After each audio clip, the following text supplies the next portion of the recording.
nyine agahinda karanyica no kubona abana twiganye bari muri segonderi birambabaza ariko nyine nkagira umwete wo kubata inzonga. Uyu ni umwana w'umukobwa wiga ku ishuri ribanza rya Ngara aho ni mu murenge wa Bumbogo w'akarere ka Gasabo. Umwaka w'amashuri wa 2020-2021 yigaga mu mwaka wa gatandatu w'amashuri abanza. Icyakora yagize ibyago byo kutagira amanota ahagije yasabwaga na Minisiteri y'Uburezi yagombaga kumwambutsa amashuri abanza akerekeza mu yisumbuye. Uyu kimwe n'abagenzi be biga ku rwunge rw'amashuri rwitwa Kagugu Catholique bagaragaza ko bamwe muri bibyago bagize babigezemo uruhare. Nakuraga agashungo nkirwa hanze n'ikinagura nkora ibintu byose nabaga ndi kumwe n'abandi. Ndetse bo baratsinze? Bo baratsinze baragiye. Uwasigaye wenyine mu mwakoranaga agashungo?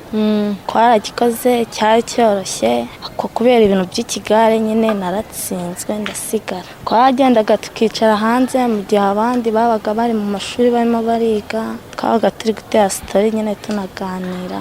N'umwe muntu wagiraga ikiruhuko abandi bari mu mashuri bari kwiga. Abandi baniga bangine yenda twakoranaga twasanga bakorana urugomo nyine baba baratsinzwe ko banze kugaruka. Ng'imyaka yabaye myinshi ngo ntabwo yakigana n'umwana nyine ngo yarushaga ishuri rimwe ngo bicanye ku ntebe y'ishuri. Wese imyaka yawe ufite 12? Wapi ntabwo 12. Ufite imyaka 18. Kandi nta kibazo ufite cyo kuza kwicarana n'abandi bana mu wa gatatu? Nta kibazo kuko ibitaragenze neza umuntu agomba kubikosora. Ntabwo ikizamini cyari gikomeye kuko amanota nagize nta kibazo atwaye ahubwo mu rugo n'abavuze ati warasubiye inyuma garukuze wiga. Ni igihano iwanyu baguhaye? Noneho waje udashaka ni iwanyu baguhaze? Nanjye nararebye ndavuga ati nyine nanjye koko ibyo nakoze sibyo. Narize nyine ibyo natize ntabwo byaje.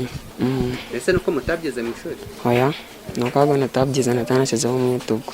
Namvaga nifitiye icyizere ariko nageze mu kizamini biranga.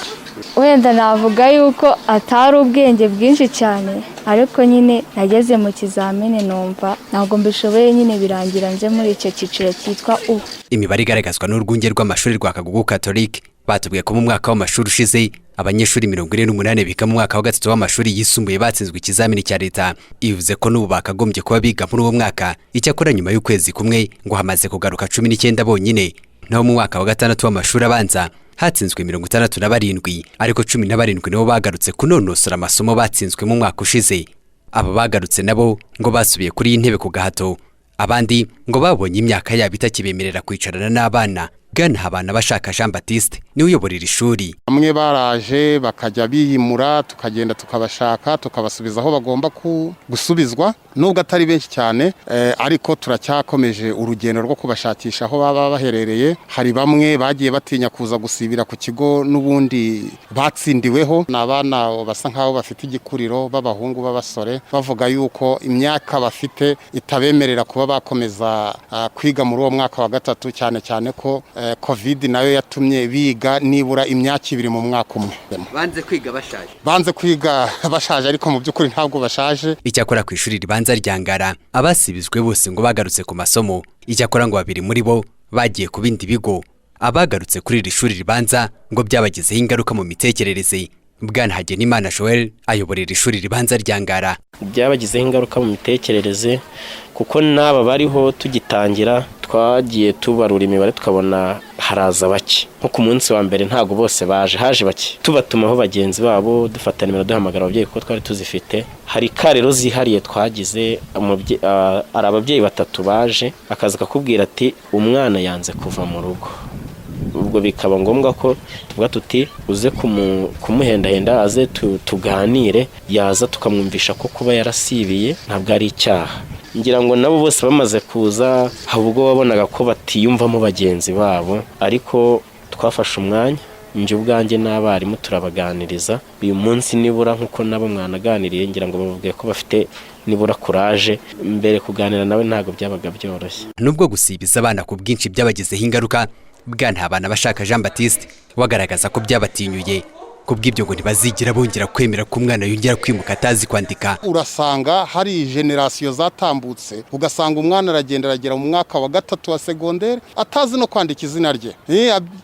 Vanga icyaba inyuguti nkuru inyuguti ntoya. Aho ngaho rero ni hahandi aho twagiye tugira za promotion automatique ko twebwe byari byaratunaniye gufata umwanzuro. Murabizi ko byagezaho bigenda bivugwa ngo gusibiza ngo nibura ngo 10%, ariko mu by'ukuri 10% mu bana 100 urumva abana 100 kugira ngo hasibire 10 twese twagendaga ducungana n'10%, ugahera inyuma aho ugereye ku 10 ukavuga utabangaba nibimuke, yaba azi kwandika yatazi kwandika, yaba yakopeye yatirishije ukuntu akabona amanota nibyo akaba arimutse. Ariko uyu munsi rwose turababwiza ukuri ko umwere uturutse bukuru ukwira hose. Ubu ngubu tugiye guforuma umwana tutavuga ngo ninsibiza umwana bizangiraho ingaruka. Ngiki kibazo twagiraga, twatinyaga kuza kubazwa impamvu umwana yasibiye. Icyo ngicyo rwose nicyo twatinyaga. Ariko uyu munsi na Minisiteri y'Uburezi nayo yasibije batsinzwe ku kizamini cya leta. Twebwe ntabwo turi burebe ikizamini cya leta, ariko nta nubwo turi bwigishe tugamije gusibiza. Hejuru y'ingaruka iki cyemezo cyateje, Minisiteri y'Uburezi ntitomona kwigaragaza uburyo bazagarura abanyeshuri iki cyemezo cyangishije ishuri.